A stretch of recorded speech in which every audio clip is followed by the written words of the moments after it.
This is the Nikon FG, an old film camera that my dad owned in the 70s. This is a Nikon F2, which I actually did a video about forever ago, and it's one of my favorite cameras of all time. But this is the Nikon ZF, a modern digital mirrorless camera with all the latest, greatest autofocusing video specs. But does it live up to the heritage and lineage of all these amazing film cameras? Let's check it out.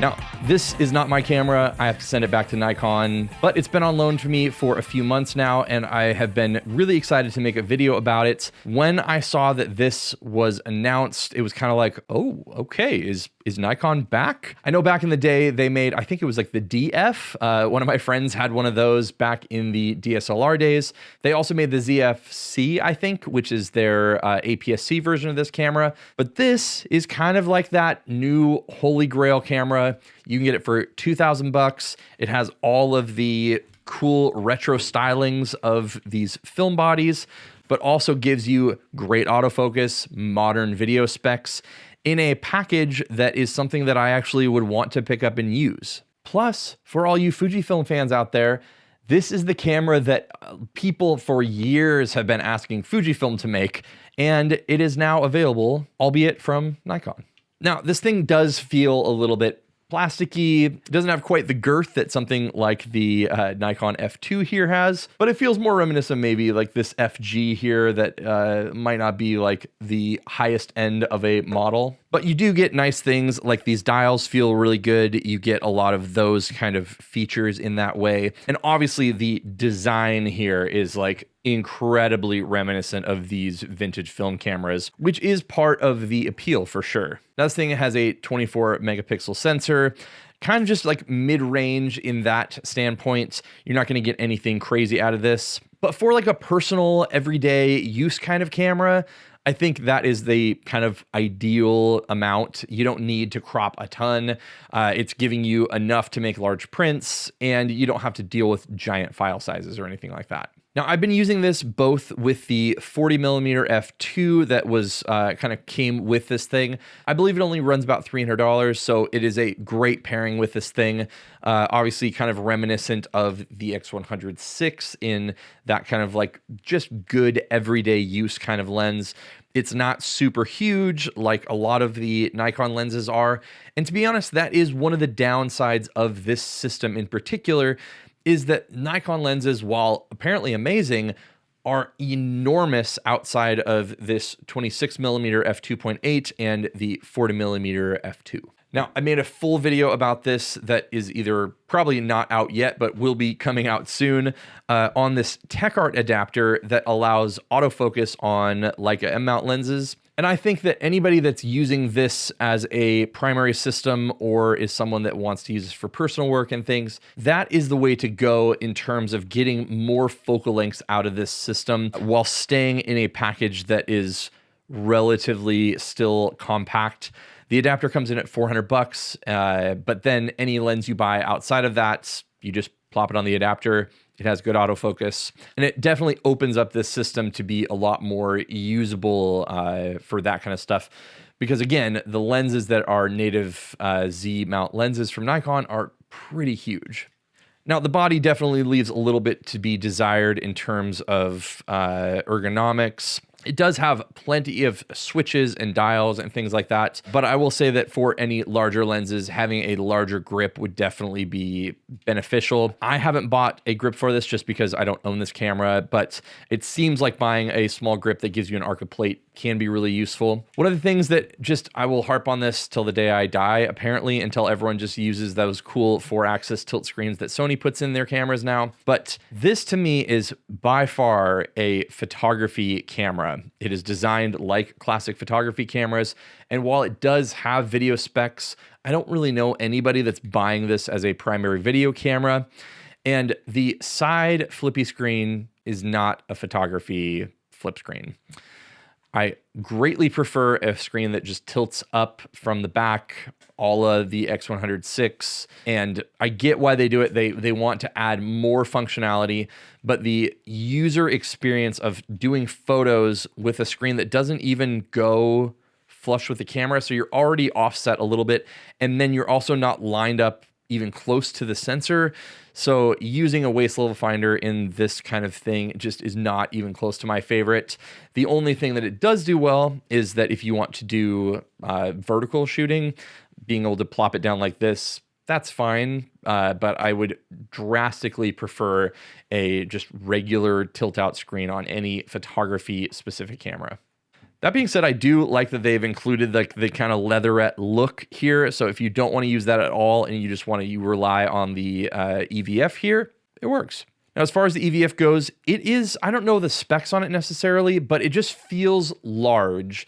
It isn't very high resolution, and I definitely had to turn up the sharpness and whatnot in the JPEG profiles, which then kind of messed with the JPEGs that I was getting out of this, to get something that was easy to know if it was in focus or not. It's definitely one of the big issues I had with this camera when either using the TechArt adapter or even this, was that especially on things at infinity, it was just really hard to know if the images were in focus or not. The sharpness level just was low, and even when I turned the sharpness up, it just I just had to trust that the camera wasn't going to be dumb and not focus to infinity.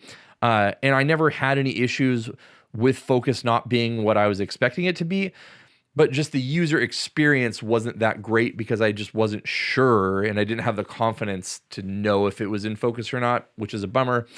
But in terms of like eye relief and the size of the EVF, both of those were fantastic. But just the implementation, even though it's not like a low resolution EVF, but yeah, it was just kind of hard to know if it was in focus or not. Now, all of those things are great, but let's check out some of the images, see how this thing actually performs, and we'll talk more about the camera in practice.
So in terms of usability, I would say that I'm new to the Nikon digital mirrorless world, so I'm not going to say a ton about the menu systems, especially because I primarily use a lot of Sony cameras as well, and their menu systems haven't exactly been known to be great in the past. But I found that these were even more confusing in some ways. It was just hard to figure out like where random things were. You'd be scrolling through the menu and there just weren't a lot of subdivisions to the menu, so it made finding specific things a little bit more difficult than I would hope for. But once you just kind of get the things dialed in that you need to get dialed in, it doesn't end up being much of an issue, just like just about any camera. It's not my favorite menu system out there for sure, but it worked just fine for what it was. Now, while I personally really like all of these dials and the tactile feel, love having my kind of like exposure triangle all together with ISO on the top, you have shutter speed here. And then the lens here, I really wish it did have an aperture ring, but It does have enough little command dials as well. So you have a front dial here as well as a dial on the back. You can then set those to other things if you would like, but the front dial here has been set to aperture by, I believe, default. And so I've used that with no issues. You also have this exposure compensation dial that works as well. So in terms of getting that kind of like tactile feel and experience out of the camera, I think those things are a definite win here. Now I'll have a full video actually comparing these two cameras, but in comparison to the X100VI, you can see here that they're pretty different in terms of the actual size. The ZF here is larger in just about every way, which isn't necessarily a bad thing. You get a lot more flexibility. You're getting a full frame sensor instead of an APS-C sensor. You have the ability to switch lenses, which you don't here. So that's why this is probably more comparable to something like the X-T5. But that being said, I know a lot of people who are considering buying this in kind of almost like a replacement for the X100VI. When I first found out that my X100VI was going to be back ordered and I wasn't going to get it for a little while, even though I ordered it immediately, it is one of the things that I was like, well, I might as well maybe I'll just buy a ZF and check that out instead, because it fills that kind of feel for a lot of people. And you're obviously getting more features in terms of, larger sensor, ability to switch lenses, all those kind of things. So while I'll say a lot more in a future video comparing the two directly, I just wanted to mainly show the difference in overall size, because the X100VI already is, it's small and lightweight and makes it really easy to bring around, but it's not exactly pocketable in many ways. And while you can pocket it in some jacket pockets, it's not really going to be like that. But the ZF, unless your pockets are like enormous and you're wearing Jinko jeans from the early 2000s or 90s or whatever, you're not really going to be able to put this in a pocket. So while they do fill similar points in terms of cool personal cameras that have retro styling, they are significantly different in terms of size. And I think that a lot of people, I guess, should know that about these cameras. So overall, I think that Nikon has a really cool product here. Obviously, they've done a great job of kind of like harkening back to the lineage of their film cameras. It is very similar to those stylings, and they did a really good job of incorporating all the dials and things like that into something like this and giving you a modern camera with most of those features that I would be wanting at a price point that is relatively affordable. You're definitely getting into the pro line of cameras once you hit that kind of $2,000 price point. But you're getting a lot of camera for the money. And as someone who recently has done some content on the Lumix S9, this is kind of what a lot of people want the Lumix S9 to be. So not that I want to do a comparison video of these two cameras here, but there are a lot of similarities in terms of size and resolution and, full frame sensors, things like that. And obviously solves a lot of those issues from the S9, like having a mechanical shutter, a headphone jack, a EVF, a hot shoe. So this is kind of the camera that a lot of people like myself wish the S9 was. But again, for a $500 premium over that camera. So you can see where a lot of those things would have to get to make something like that camera make sense.